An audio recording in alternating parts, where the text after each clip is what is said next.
Boa noite a todos que nos assistem nesse momento. A paz do Senhor para todos, a paz do Senhor para o pastor Josias, os professores que estão conosco aqui, a missionária Marilene, a nossa querida Zuetânia, nosso querido Peterson e o pastor Josias. Então, hoje nós estamos dando início à segunda lição do livro de Levítico. É um estudo muito importante, um estudo muito bom, está bem esclarecido, e esse texto vai estar aqui no livro de Levítico, capítulo 9, do verso 15 ao 24, do 15 ao 24. Então, hoje nós vamos refletir sobre o culto divino e vamos saber o que é mais importante em um culto, não é? E o que realmente agrada a Deus.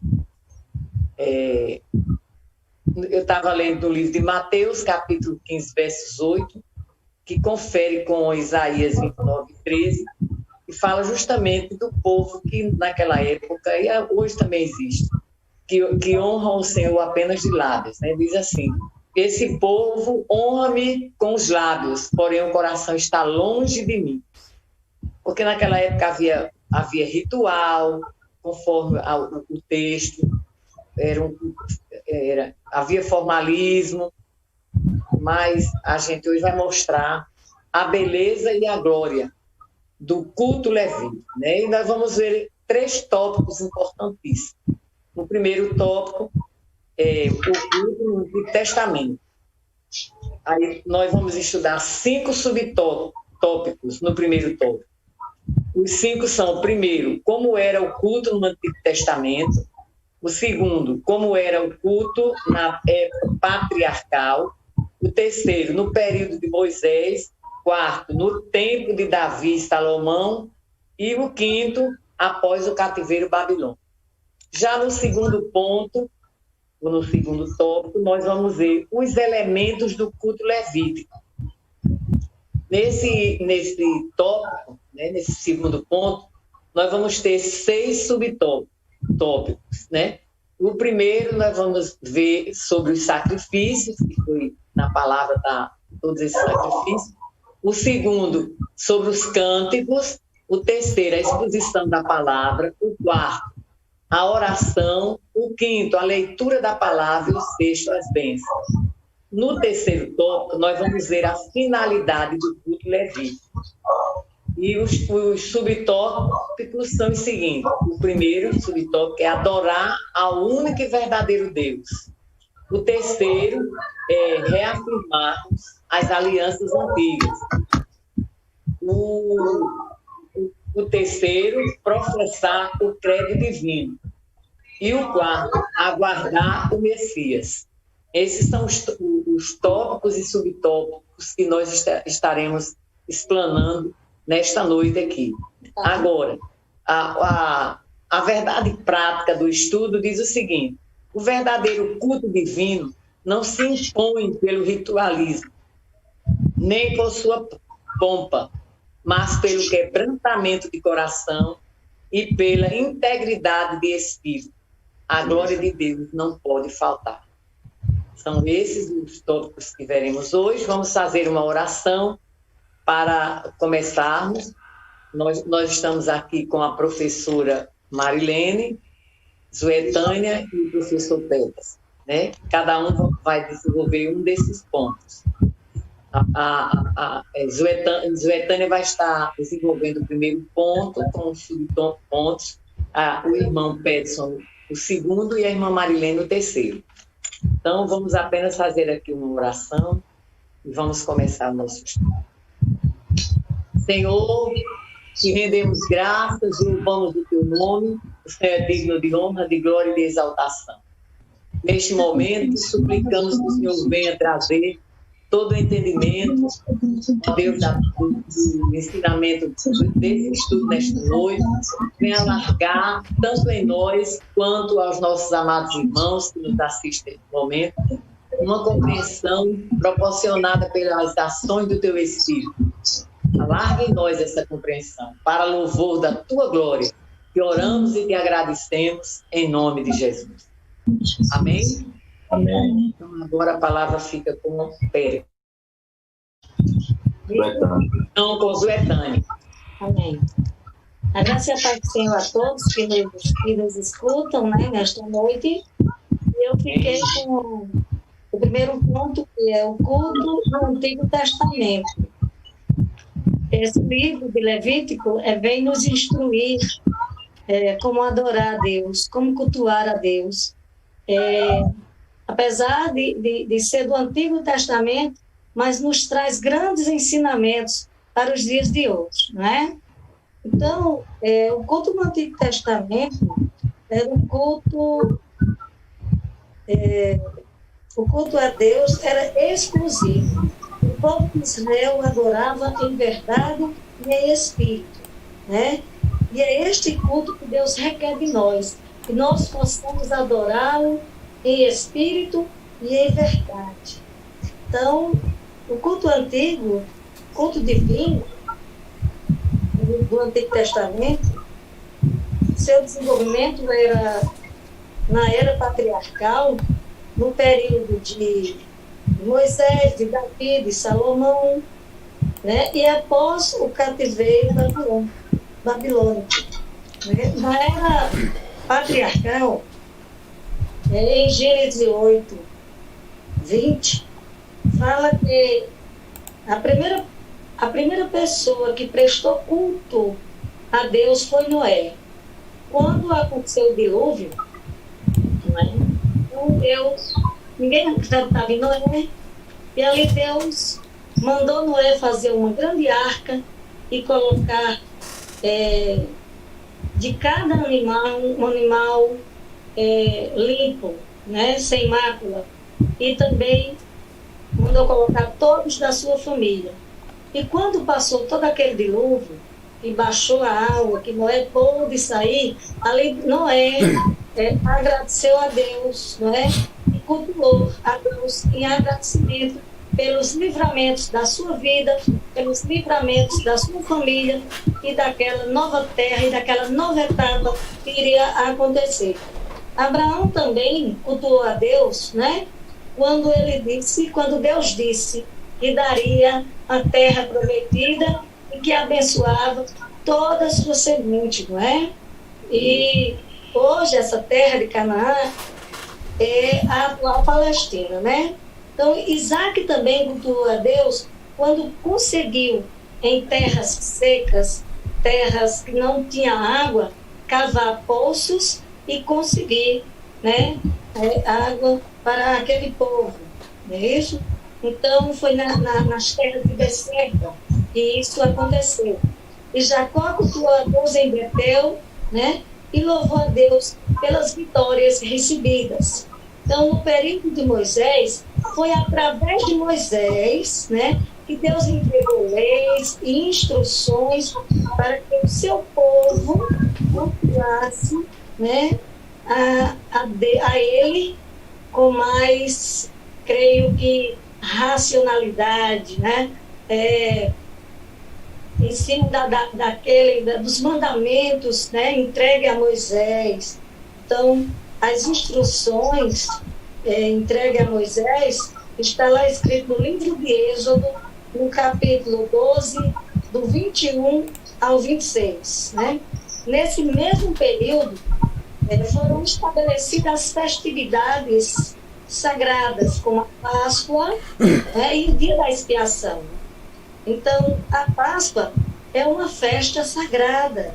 E até nos dias de hoje nós festejamos, né? Nós homenageamos essa festa sagrada, porque fala da passagem do povo de Israel que saiu do Egito, né? Eles estavam no Egito sendo escravizados 70 anos. Então, ali Deus usou Moisés para libertar esse povo, não é? Então, por que se fala em Páscoa? O que significa isso, né? Então, todo esse povo saiu do Egito guiado por Moisés, né? Então, para que isso acontecesse, Deus enviou várias pragas. E a última praga que Deus enviou foi enviou o anjo, né, o anjo da morte, onde os primogênitos seriam mortos. E para que os primogênitos dos filhos de Israel, hebreus, não fossem mortos pelo anjo da morte, então foi necessário, Deus mandou para que os genitores, os pais, né, matassem um cordeiro sem mácula e ali colocassem o sangue nos umbrais das casas, para que quando o anjo viesse, ele passasse por cima, pulasse aquela casa, não é? Porque aquela casa já estava abençoada por Deus, para que não acontecesse a morte dos primogênitos com os hebreus. E assim foi feito, não é? E até hoje nós fazemos essa festa sagrada, né? E já o dia da expiação foi um dia onde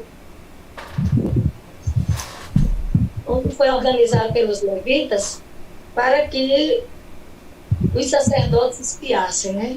Todos os pecados, não é isso? Todos os pecados. Era uma cerimônia sagrada que os sacerdotes realizavam, né? Expiavam os pecados das pessoas, sacrificando animais, né? Então, o animal levava sobre si todas as culpas dos pecados das pessoas. Hoje, não precisamos mais disso, né? Este dia era chamado de mais importante do ano judaico, dia que as pessoas se libertavam dos pecados. Já pensou que coisa linda? O dia mais importante do ano judaico, quando todo mundo se libertava do pecado, né? Hoje, Jesus já sacrificou a sua vida por nós, né? Diante desse fato, todos temos que cultuar o Senhor. Então, o próprio Jesus já foi pregado na cruz, teve morte de cruz, já colocou o seu sangue por mim e por todos nós, né? Então, no tempo de Davi, o tempo que cultuava a Deus, e não existia canções sagradas, mas Miriam e Débora, elas foram quem iniciou as canções no templo sagrado, né? Depois, Davi, como músico, profeta e salmista, ele, além de fazer diversos instrumentos musicais, ele também começou a enriquecer os cultos a Deus através dos instrumentos musicais, né? Então, e ele sempre buscou fazer com muita excelência, né? Não somente ele, mas também o rei Salomão, o rei Ezequias, continuou enriquecendo cada vez mais o culto a Deus, né? Através também, usando também os instrumentos musicais, né? Então, veja que após o cativeiro babilônico, os judeus foram levados em cativeiro para a Babilônia. e lá permaneceram 70 anos. E pelo que nos mostra o Salmo 137, a adoração a Deus foi praticamente esquecida, né? Então eu acredito que esse pessoal sofrendo tanto, sendo escravo, né? E até poderia pensar, Deus me esqueceu. E isso pode até acontecer conosco, porque somos pessoas falhas, temos as nossas fragilidades humanas, né? Estamos passando por um período muito difícil, que a cada semana a gente sabe que faleceu uma pessoa conhecida, faleceu uma pessoa que a gente não acharia que tinha doenças, né? Então, a gente fica muitas vezes dizendo, Senhor, e aí, o que o Senhor, né? Mas a gente tem que ter fé, acreditar, confiar que o Senhor está verdadeiramente conosco, né? E, então, a adoração a Deus foi, como falei, praticamente esquecida. Mas quando o povo de Israel voltou a Jerusalém, então, estas Neemias reaviva o culto levítico, né? Então, para que a gente tenha uma melhor reflexão, a gente é bom ir no livro de Neemias, no capítulo 12, do versículo 22 a 30, tá? Então, o culto e a adoração a Deus no Antigo Testamento era realizado pelos levíticos, não é? E quem eram os levíticos? Eram povos hebreus, né, israelitas, separados para adorar a Deus, né, em verdade e em espírito, né? Eles deviam cumprir a sua vocação sacerdotal, separados de outras nações, renunciar e obedecer a Deus. E mesmo assim eu creio que seja hoje. Para louvar a Deus, para ser uma vida, você tem que renunciar, né? Você tem que renunciar a muitas coisas mundanas, você tem que obedecer a Deus para que o teu louvor seja abençoado, santificado e a glória de Deus venha sobre ti.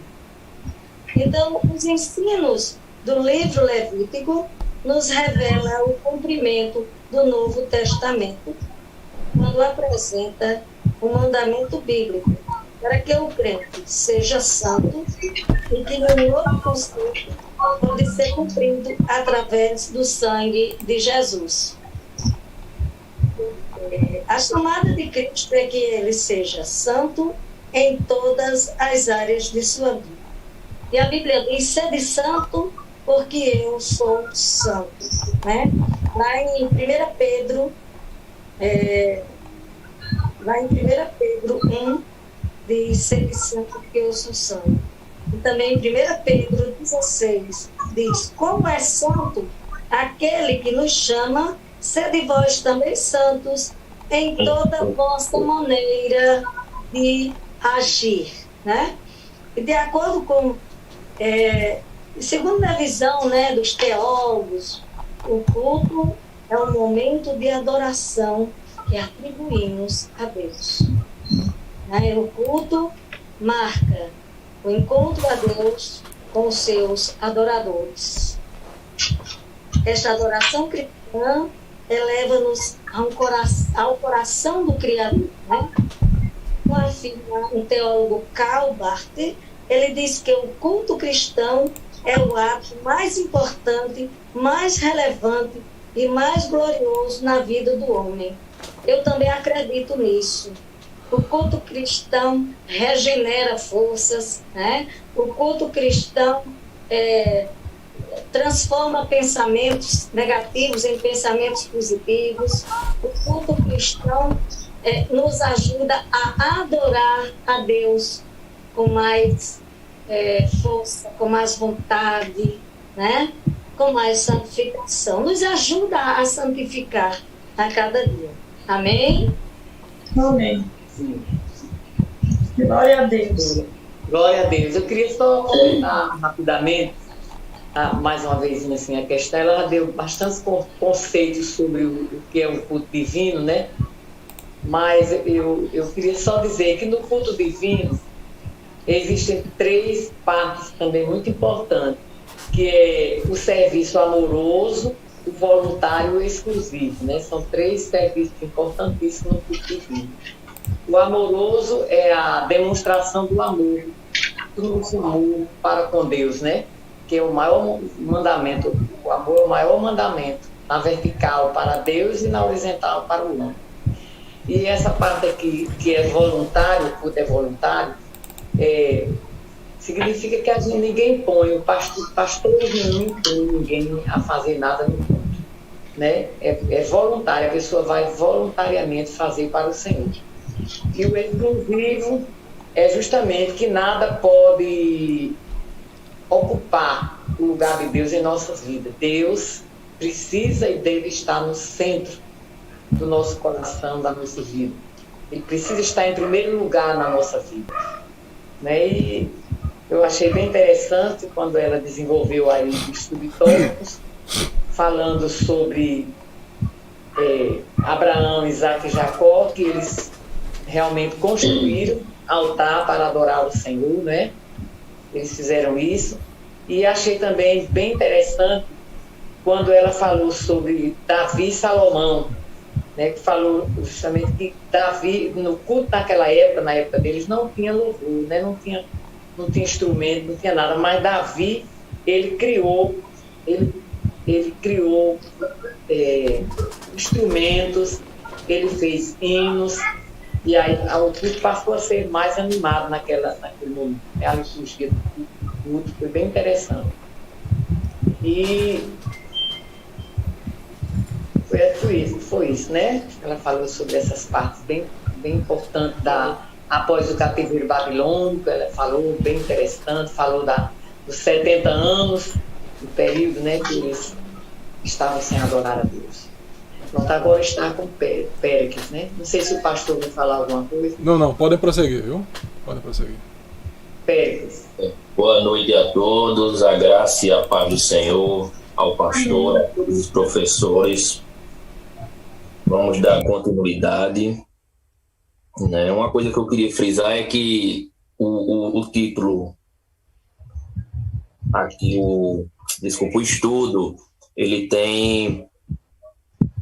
O estudo, ele tem muitas referências, né, bíblicas, então é importante que aqueles que estão assistindo sempre estejam com a Bíblia de lado, né, e também após o estudo sempre procurar ver, né, conferir realmente os textos, né, estar também lendo o livro de Levítico, que é o livro que nós estamos estudando, trabalhando, né, e a síntese desse primeiro ponto que Suetânia deu, né, é que realmente Levítico era um manual do culto no Antigo Testamento. Então, tudo que envolvia o culto a Deus foi trabalhado, foi direcionado por Deus nesse livro, né, através de instruções, através dos mandamentos. Então, esse manual do culto, ele está estabelecido nesse livro de Levítico que nós estamos estudando. E nesse culto, a gente vai ver agora no segundo ponto, quais são os elementos deste culto, né? O que é que tem que ser trabalhado neste culto, né? Então, a gente vai ver aqui no ponto 2 que vai dizer, a fim de mostrarmos a beleza e a glória do culto divino no Antigo Testamento, tomemos como exemplo a consagração do Santo Templo pelo rei Salomão em Jerusalém. É importante a gente frisar que no Antigo Testamento, nessa época, Deus habitava no templo, né? Então, era necessário ter todo um preparo, toda uma conduta, tanto para aqueles que cuidavam do templo, que eram os levitas, que foram separados para essa tarefa, como também os sacerdotes, né? Que eles tinham que se preparar com muita antecedência, trocar de roupa, se consagrar, se purificar, para poder adentrar no templo. Então é importante que a gente entenda que naquela época, né, Deus ele habitava no templo. Então por isso que vai ser trabalhada essa questão do tabernáculo, da propiciação, da expiação, né, que Suetânia falou, na questão, né, do sacrifício de animais como oferta pelos pecados. Hoje, né, a gente sabe que mudou, porque hoje Deus habita nas nossas vidas. Nós somos templo e morada do Espírito Santo.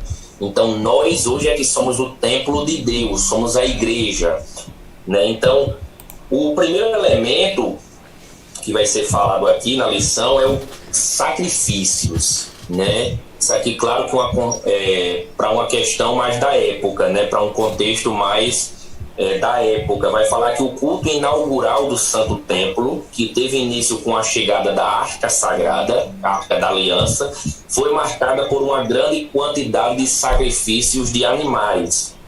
Aí, Levítico capítulo 1. Então, quem tiver com a Bíblia, né, e quiser ler o capítulo 1 de Levítico, ele vai trabalhar essa questão. De forma sem igual, o rei Salomão e todo Israel demonstraram sua ação de graça ao Deus de Abraão, Isaque e Jacó.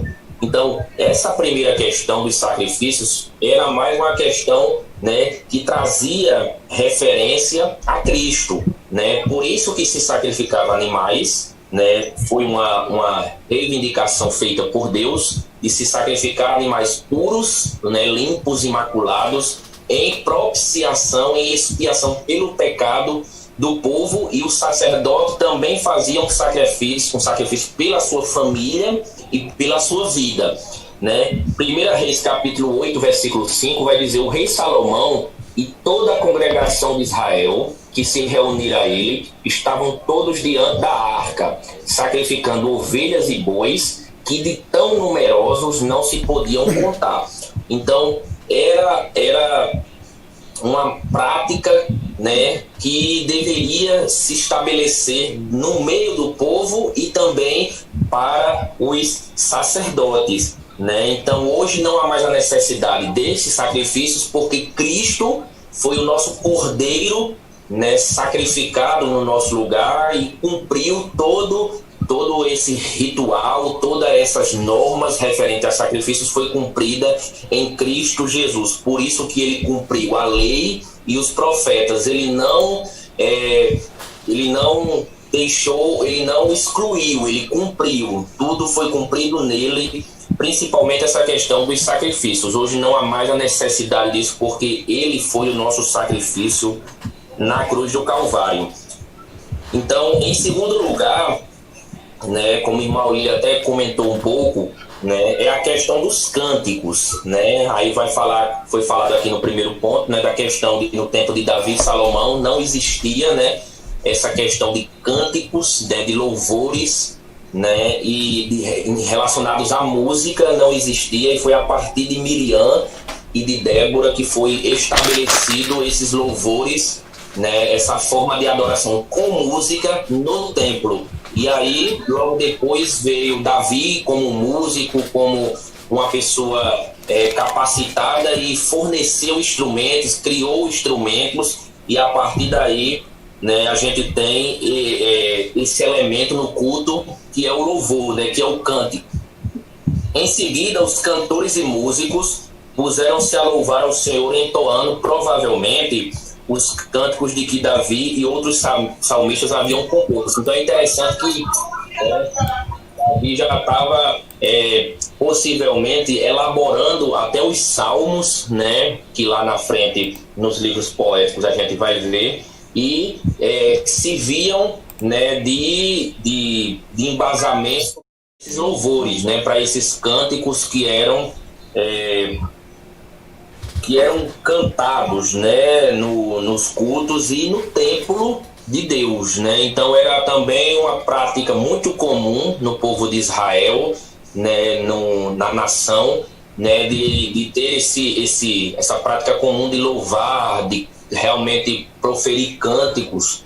E 2 Crônicas 5, que é o texto que vai estar aqui, 12 e 13, ele vai dizer, né, e quando todos os levitas que eram cantores, isto é, Asaf, Emã, Jedutum e os filhos e irmãos deles, vestidos de linho fino, estavam de pé para o oriente do altar, com símbolos, alaúdes e harpas, que são os instrumentos. E com eles até 120 sacerdotes que tocavam as trombetas. Quando em uníssono, há um tempo, tocaram as trombetas e cantaram para se fazerem ouvir, para louvarem ao Senhor e render-lhe graças. E quando levantaram ele a voz com trombetas, símbolos e outros instrumentos músicos para louvarem ao Senhor, porque ele é bom e porque a sua misericórdia dura para sempre. Então sucedeu que a casa, a saber, a casa do Senhor, se encheu de uma nuvem. Então era algo que agradava ao Senhor, né? Era algo que subia diante do seu trono como aroma, como adoração, esses cânticos, e a casa se enchia de uma nuvem. Essa nuvem, no hebraico, kabed, que significa peso de glória. Deus tomava conta do templo de uma forma tal que as pessoas que estavam louvando não conseguiam nem ficar mais aonde estavam, porque a presença de Deus era muito forte. Então, os cânticos também é um dos elementos do culto levítico. Em terceiro, vai falar da exposição da palavra, né? Era outro elemento que no início, quando, né, se instituiu o culto, também não fazia parte, né, com tanta frequência. Depois foi estabelecido como parte, né, do culto levítico. Ele vai dizer: logo após Salomão dirigiu-se ao povo, fazendo uma síntese da história sagrada até aquele instante. Ele mostra a clara intervenção de Deus em cada etapa da existência de Israel. Então, Salomão ele vai fazer um resumo, que é uma síntese de tudo aquilo que o povo de Israel passou, desde a saída do Egito, né, até a sua época. Ele vai fazer essa exposição, né, da palavra através dessas referências, e ele vai mostrar claramente a intervenção de Deus em cada etapa da existência de Israel. Então, se a gente pegar toda a história de Israel bíblica, a gente vai ver claramente, de forma totalmente clara aos nossos olhos, que houve realmente uma intervenção de Deus em toda a trajetória, né? Deus fez vários milagres: abertura de mar, Rio Jordão, desceu maná do céu, fez brotar a água da rocha, as roupas e as sandálias do povo não se desgastavam quando eles estavam no deserto. O povo foi liberto de cativeiros como o do Egito, como o babilônico. Então Deus ele zelava, né, por seu povo. Então houve essa exposição por parte de Salomão, e isso se tornou frequente, né? A maioria dos reis fizeram com que isso se tornasse frequente, essa exposição da palavra, né, da história do povo, através da intervenção de Deus na existência dessa nação.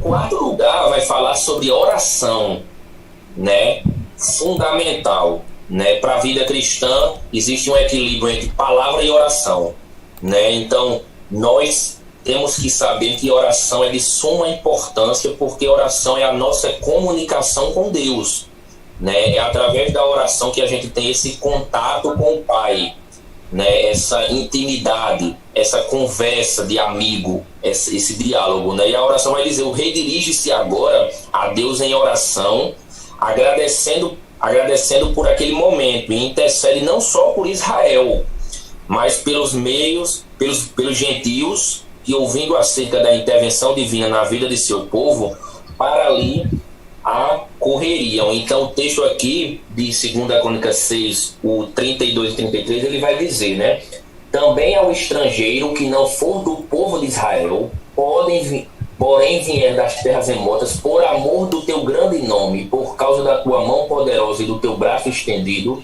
e orar, voltado para esta casa, ouve tudo os céus do lugar da tua habitação, e faze tudo o que o estrangeiro te pedir, a fim de que todos os povos da terra conheçam o teu nome, para te temerem com o teu povo de Israel, e para saberem que esta casa que eu edifiquei é chamada pelo teu nome. Isso aqui Salomão falando. Então ele não intercedia apenas pelo seu povo, né? pelo povo de Israel. Ele intercedia também por aqueles que reconhecessem, né, realmente voltassem para o templo, reconhecessem ali como a presença de Deus, reconhecessem o templo como o nome do Senhor naquela época. Então eles intercediam não só por Israel, mas pelos gentios, que, ouvindo acerca da intervenção divina na vida do seu povo, no povo de Israel, eles começaram a realmente correr também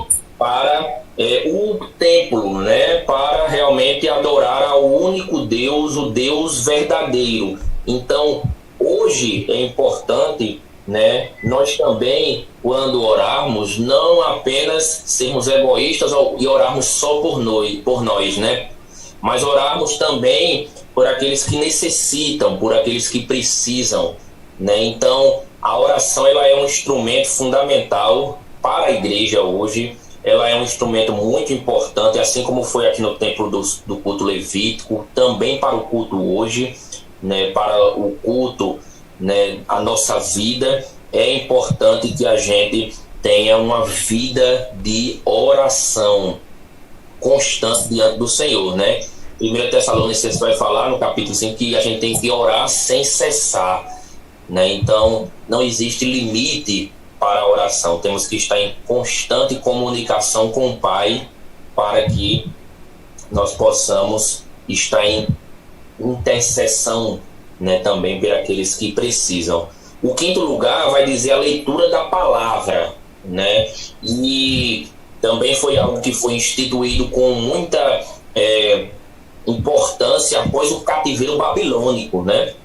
E já no tempo de Esdras e Neemias, a palavra de Deus começou a ser lida publicamente como parte da liturgia do culto, né? Se você quiser depois ver, conferir, está lá em Neemias capítulo 8, do 1 ao 8, quando Neemias ele expõe ali, ele pede para que Esdras traga a lei de Deus, e ali ele expõe a lei para todos aqueles que estavam ali ouvindo, para todo o povo. Então, logo depois do cativeiro, isso se tornou também constante, também se tornou um dos elementos do culto levítico naquela época. Nesse período, os sacerdotes puseram-se também a explicar a lei ao povo de Deus. O sacerdote, que era aquele representante de Deus para com o povo, também começaram a ter esse desejo e começaram a explicar a lei também ao povo, porque nem todos tinham o mesmo entendimento, né? Então eles começaram a ter essa atitude e começaram a explicar a lei ao povo. E antes disso, a leitura das escrituras ela se limitava aos montes Gerizim e Ebal, como está lá em Deuteronômio capítulo 29, né? Nem todos tinham acesso, né, à escritura, à lei, né? E logo após o cativeiro babilônico, isso começou a mudar, porque a lei começou a ser exposta, começou a ser pregada, começou a ser lida, e as pessoas começaram a ter compreensão de quem era Deus, que Deus queria exclusividade, Deus não queria ser dividido, né? Deus não tolerava a idolatria, Deus queria santidade, né? Por isso que o povo era exclusivo, seu separado para a sua glória. Então esse elemento é fundamental para os nossos dias hoje. É de suma importância, é o principal parte do culto, é a palavra, né? Então nós devemos entender que hoje, como igreja, né, nós temos que dar continuidade ao ministério de Cristo e levar o seu nome conhecido, levar a sua palavra para aqueles que mais necessitam, o pão e a água, né? Então nós temos que dar continuidade, assim como isso aqui que a gente está estudando, os elementos do culto, a questão, né, do templo, que Deus habitava no templo, se cumpriu em Cristo, e hoje nós somos templo e morada. É de suma importância que nós entendamos que nós temos um papel como igreja e que possamos também estar ministrando essas palavras, ministrando a salvação para outras pessoas, assim como foi dito em oração, né? Eles não se limitavam apenas ao povo, mas também gentios, estrangeiros vinham e ouviam também falar do Senhor.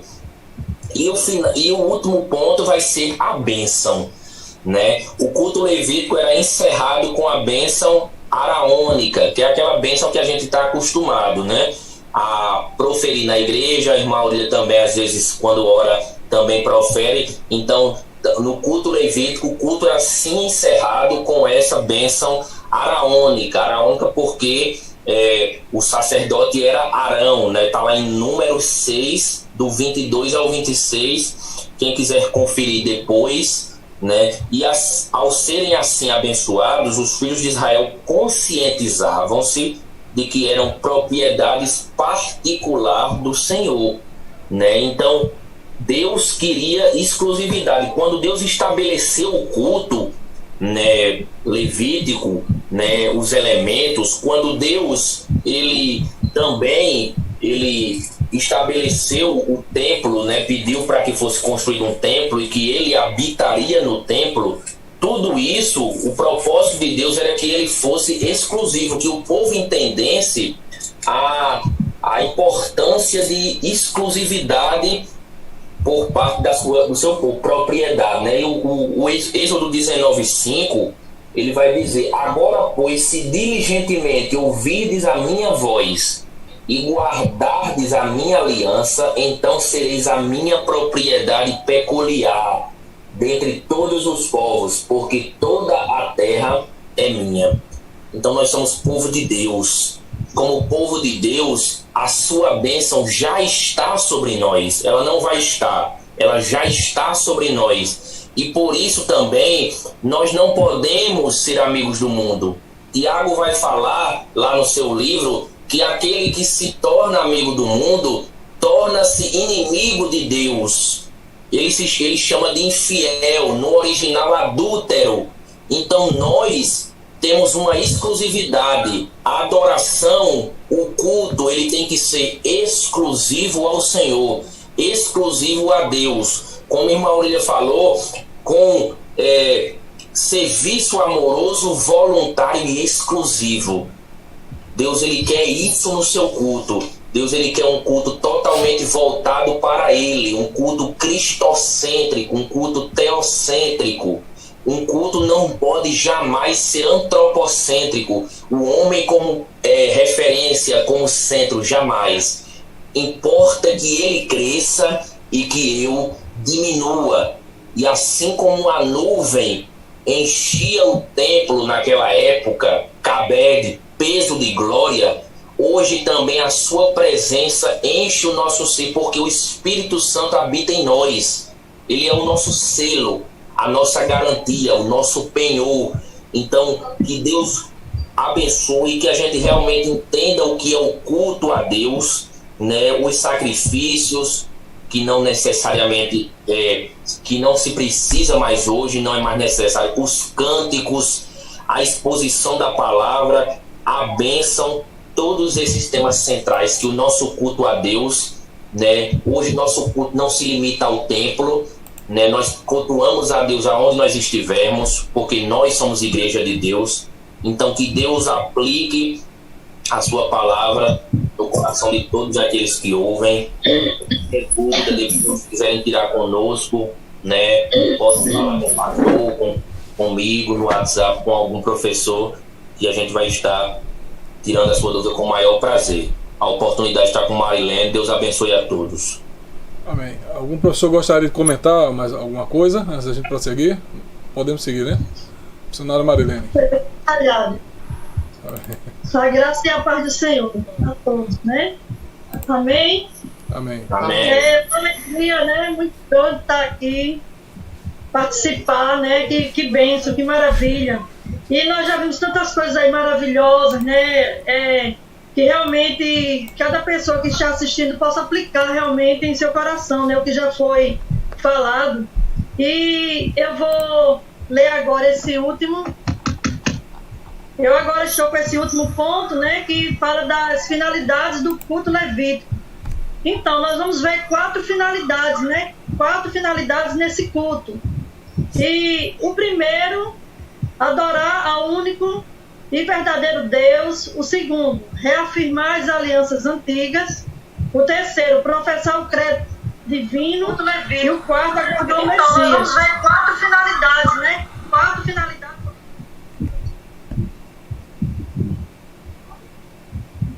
Pode falar, galera. Podemos continuar? Pode. Então, primeiro, adorar o único e verdadeiro Deus. Ao reunir-se para adorar a Deus, a comunidade de Israel demonstrava 2 coisas: a aceitação ao único e verdadeiro Deus e a rejeição dos deuses pagãos. A gente pode ver isso lá em Levítico 19:4 e outros versículos, né, que a Bíblia nos mostra. Enfim, o culto afastava os israelitas da idolatria e aprofundava sua comunhão com o Senhor. Esse era o teor dos cantos congregacionais do Santo Templo. Então, como já foi dito aí, né, e Petros também explanou também, né, essa questão da adoração, nós vimos aí que Davi, né, ao construir esses instrumentos, né, o culto passou até a ser mais assim animada, toda a adoração, a gente vai ver no livro de Salmo, né, que tanta poesia, né, e tudo voltado a Deus, da adoração ao único Deus. Então, o povo de Israel, eles tinham essa consciência, né, tinham essa consciência que Deus, ele era único, aliás, ele é único, e a adoração teria que ser só a Deus. Quando a gente começa a ler a palavra, a gente vai ver que estava ali o povo hebreu e outras nações, outras cidades, né, com povos realmente que eram assim arraigados no paganismo. Eles faziam deuses, né, adoravam deuses, queimavam incenso, colocavam nos altos. Mas aí Deus começa através ali de Moisés, dos profetas, a conscientizar o povo que não buscasse a ídolos, mas adorasse unicamente a Deus, né? É o Deus único, o Deus criador de todas as coisas, que só há um só Deus. Eu acho interessante, eu até peguei aqui, lá em Apocalipse 22, quando, né, Jesus ele diz: eu sou o alfa e o ômega, o princípio e o fim, o primeiro e derradeiro. Então eu sou o único, né? Eu sou o único Deus. A gente também vê também ali em Apocalipse, né, quando aquele anjo começa ali a dizer as últimas coisas a João, e num certo momento João quer se prostrar para adorar aquele anjo, e o anjo diz, o anjo na mesma hora repreende e diz: não, adore só a Deus, ao único Deus, né? Nem os anjos nós devemos nos prostrar, porque a adoração boa adoração tem que ser só ao nosso Deus, né? Em Salmo 96:5 também diz assim: porque todos os deuses dos povos são coisas vãs, mas o Senhor fez os céus e a terra. Então, como já foi dito aí, a nossa adoração, o nosso louvor, tudo tem que ser voltado ao Senhor, né? Nós devemos buscar só ao Senhor, pois Ele é o único que é digno de honra, de glória e de exaltação. O ponto 2, o subponto 2 diz o seguinte: reafirmar as alianças antigas. Então, um dos objetivos também, uma das finalidades, era reafirmar essas alianças antigas, né, que também foi citada aí por Petros. Então, no culto levítico, os filhos de Israel professavam as alianças que o Senhor firmara com Abraão, Isaque, Jacó e Davi. Já em seus cânticos, reafirmavam a fé na presença de Deus em sua vida familiar e comunal, como mostra o Salmo 105. Então, né, eles sempre estavam reafirmando essa aliança que Deus tinha feito ali com os patriarcas, né? E a partir do cântico, quando eles expressavam esse cântico, esse louvor a Deus, eles estavam reafirmando a fé na presença de Deus, né?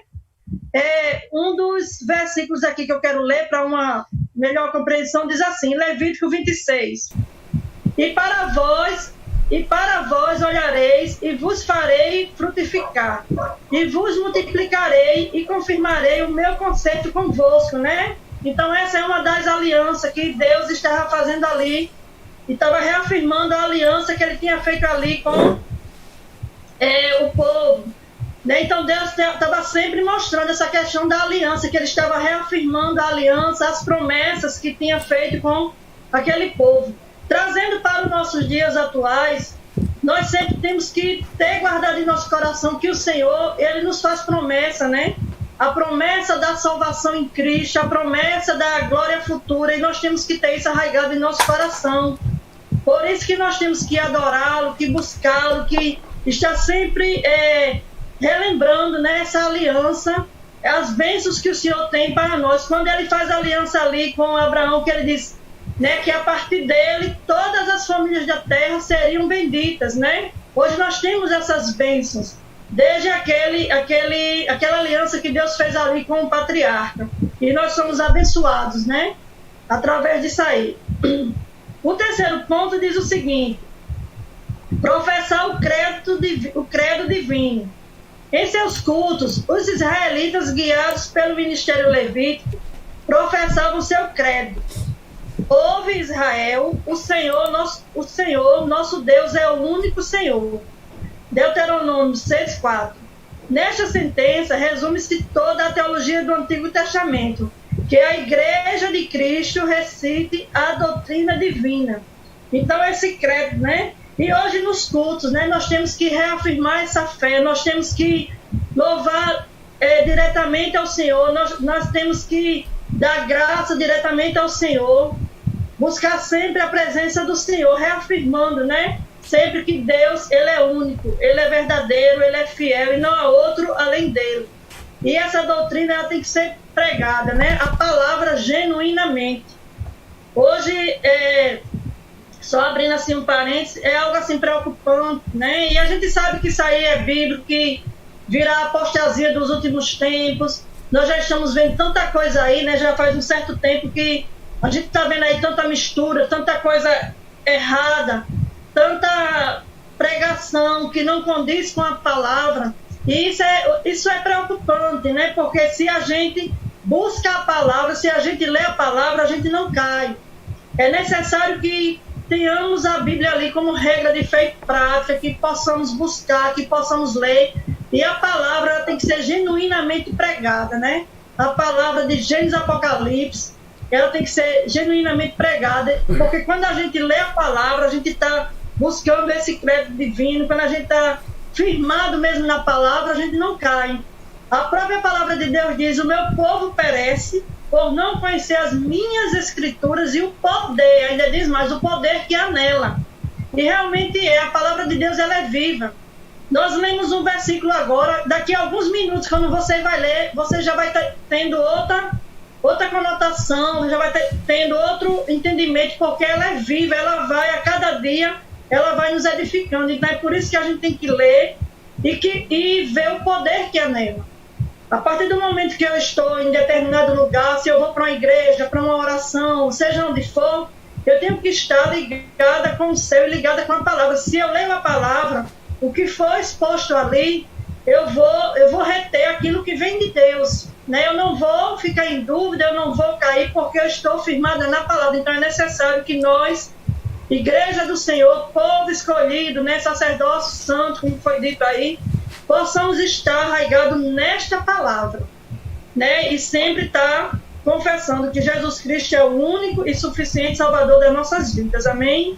E o quarto diz aguardar o Messias, né? E também, essa era também uma das finalidades, né? Desde já o Antigo Testamento, como foi dito aí, eles já aguardavam, né, o Messias. A gente vai ver ali quando se falou aí da Páscoa, quando foi instituída a Páscoa, aquele cordeiro, ele teria que ser um cordeiro, era um cordeiro ali macho, ele não poderia ter mácula, ele não poderia ter nenhum defeito. E aquele cordeiro ali, ele foi imolado, aquele sangue dele ali livrou aquele povo ali da morte, e esse cordeiro já tipificava o próprio Cristo. Então lá no Velho Testamento a gente já vê a tipificação de Cristo. Como também Peterson aí expôs, né, os animais que eles imolavam, aquele sangue. Eu já vi assim, uma pessoa falar: mas meu Deus, por que matavam tanto? E não lê a Bíblia e fica pegando assim só trechos. E uma pessoa uma vez veio me questionar isso: mas por que se sacrificava tanto animal e o sangue? Eu digo: leia para ter entendimento. Deus, ele é um Deus organizado. Deus é organizado em tudo, né? A própria organização. Então, nada é aleatoriamente, nada que Deus determina, o que Deus faz é algo aleatório. O homem é que é negligente, mas Deus não. Então, aquilo ali, o que acontecia, aquela imolação de animais ali, né, para expiação dos pecados, já tipificava Cristo. Que hoje nós não precisamos mais imolar animal, nem cordeiro, nada disso, porque o próprio Cristo já foi o sacrifício da Páscoa, né? Já se sacrificou por nós, já derramou esse sangue. Então, nossos pecados já foram expiados através do próprio Filho de Deus.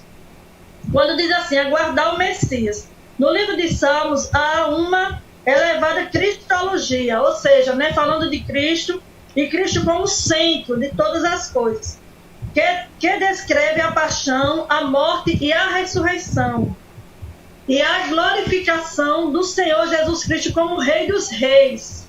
Nós vamos ver vários versículos sobre isso. A gente vai ver lá em Salmo 22, do 1 ao 19, e outros salmos, né, falando sobre isso, sobre Cristo. Lá no livro de Isaías também fala da vinda do Messias, né, o sofrimento do Messias. Descreve tudo isso aí. Esse Salmo 22, ele já está falando sobre isso aí, né, relatando o sofrimento do Messias, mas também o triunfo do Messias, né, a vitória de Cristo. E diz o seguinte: um israelita crente e predisposto a servir a Deus jamais seria surpreendido com a chegada do Messias, pois o culto levítico era essencial e tipologicamente cristológico, né? Então, ele está dizendo aqui o seguinte, que o israelita mesmo, aquele que estava ali, que estava lendo, que estava acreditando, que acreditava realmente, com a chegada de Cristo, ele não seria surpreendido, porque ele já estava vendo tudo isso acontecendo desde o início, né?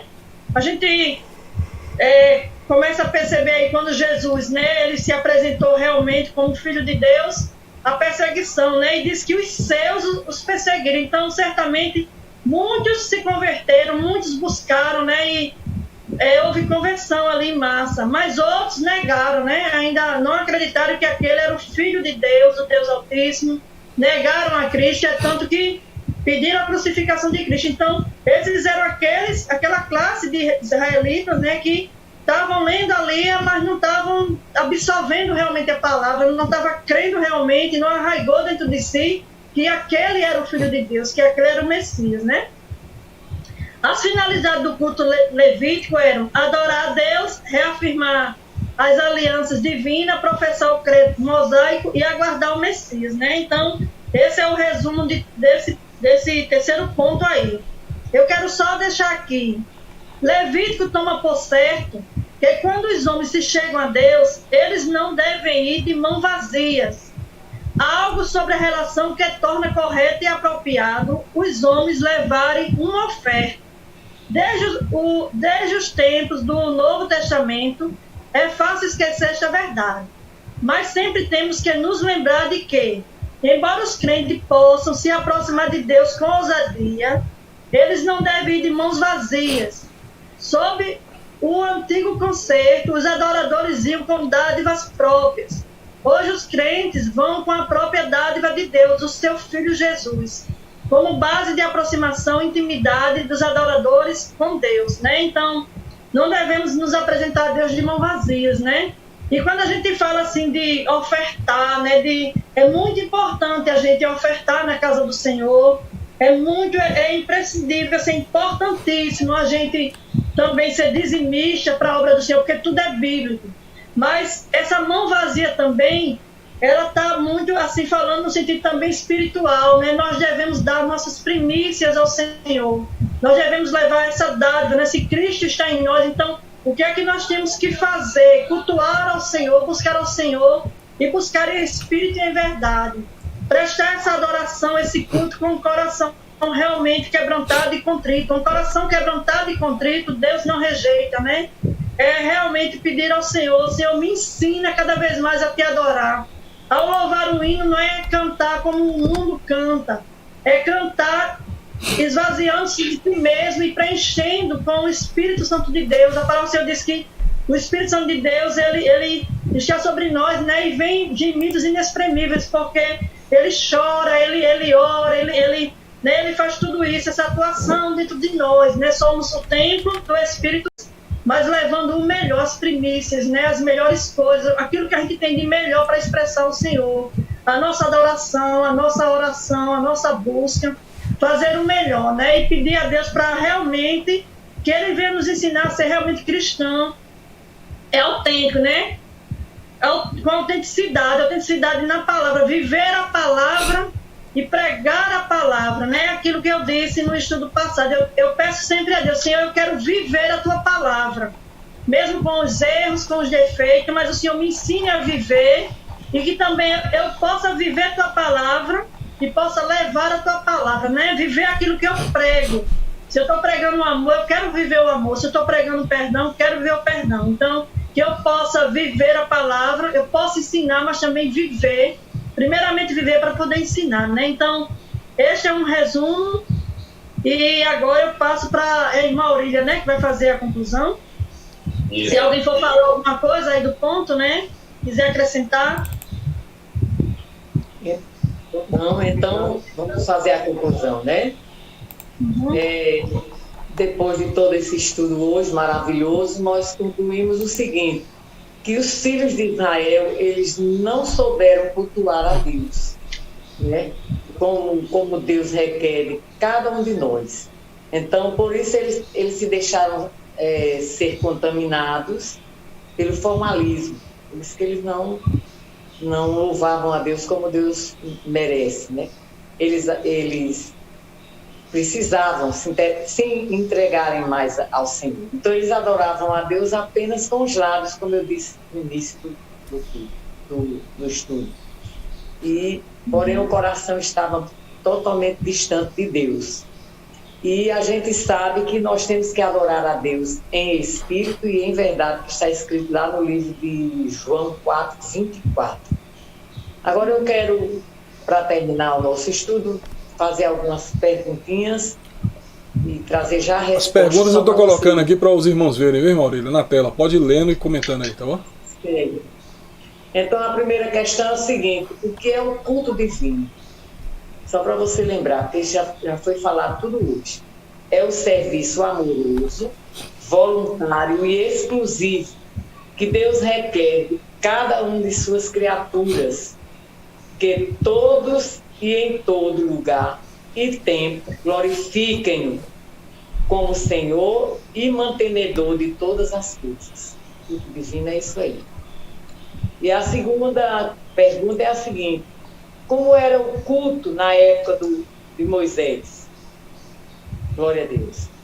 Na época de Moisés, Deus, através de Moisés, entregou ao seu povo leis, né? Ele entregou aquelas leis e instruções para que o seu culto passasse da informalidade a uma época mais teológica, litúrgica e congregacional.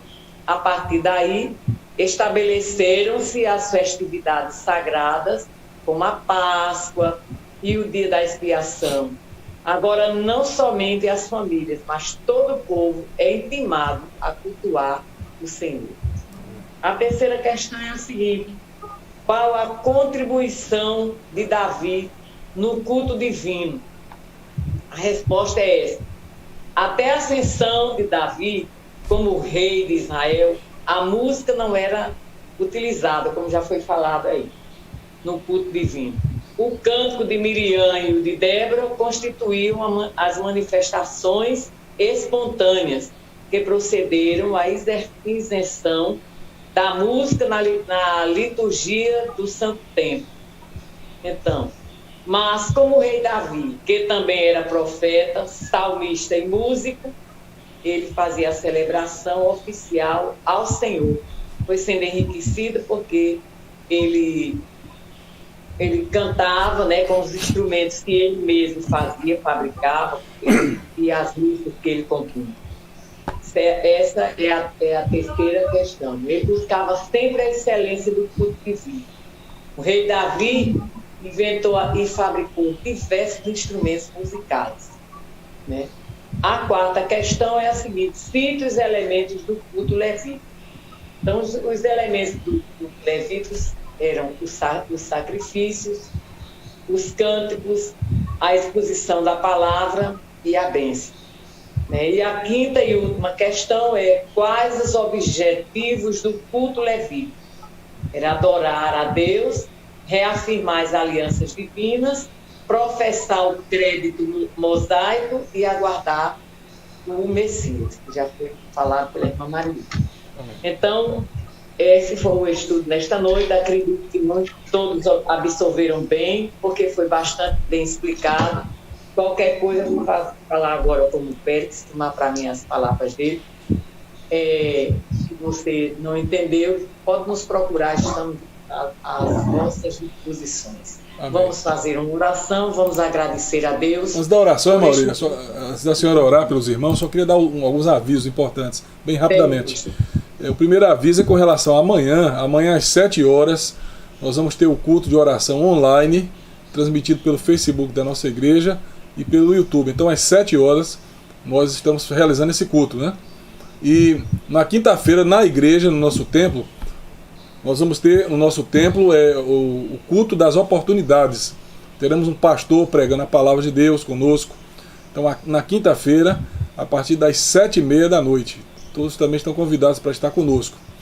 No domingo pela manhã, às 9 horas tem escola bíblica dominical, na igreja também, presencial, já estamos retornando com as aulas. Os irmãos que puderem já voltar para o templo, participando da escola bíblica, voltem. Tem a classe dos homens, mulheres, jovens e crianças já funcionando.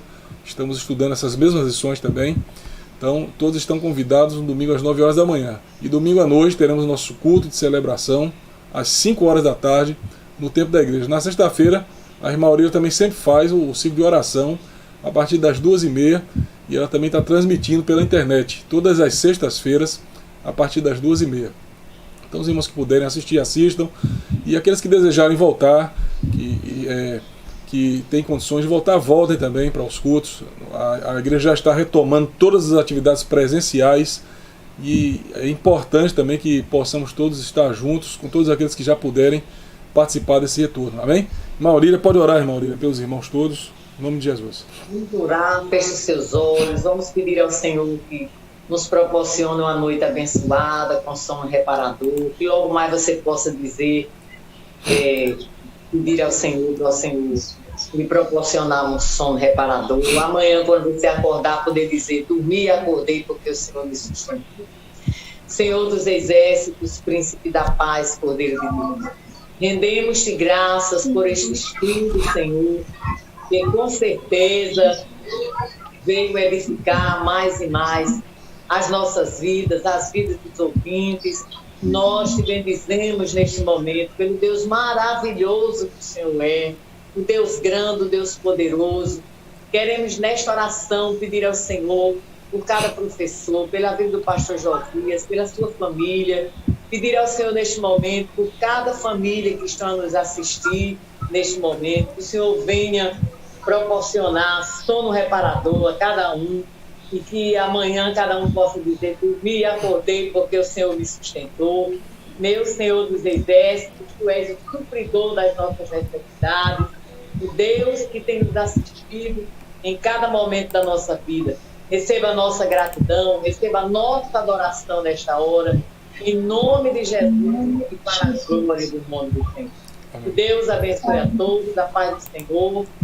Uma noite. Amém. Nossa gratidão aos professores, a missionária Marilene, a irmã Aurília, que é líder do departamento de senhoras, a irmã Zuetânia, também que é professora da classe de novos convertidos, que sempre são preparados, juntamente com a Marilene, as duas são professoras da classe de preparação dos novos convertidos para o batismo, e ao professor Peterson também, que é da classe de jovens também.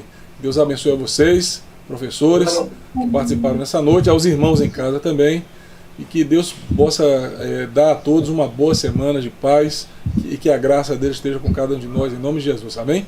Então um grande abraço para todos e paz do Senhor. Paz, Senhor. Paz, Senhor, para todos. Amém. Paz. Nem minha alma desejava a eterna salvação. Oh, porque Jesus me ama, eu não posso te explicar, mas a ti também te chama, pois deseja te salvar.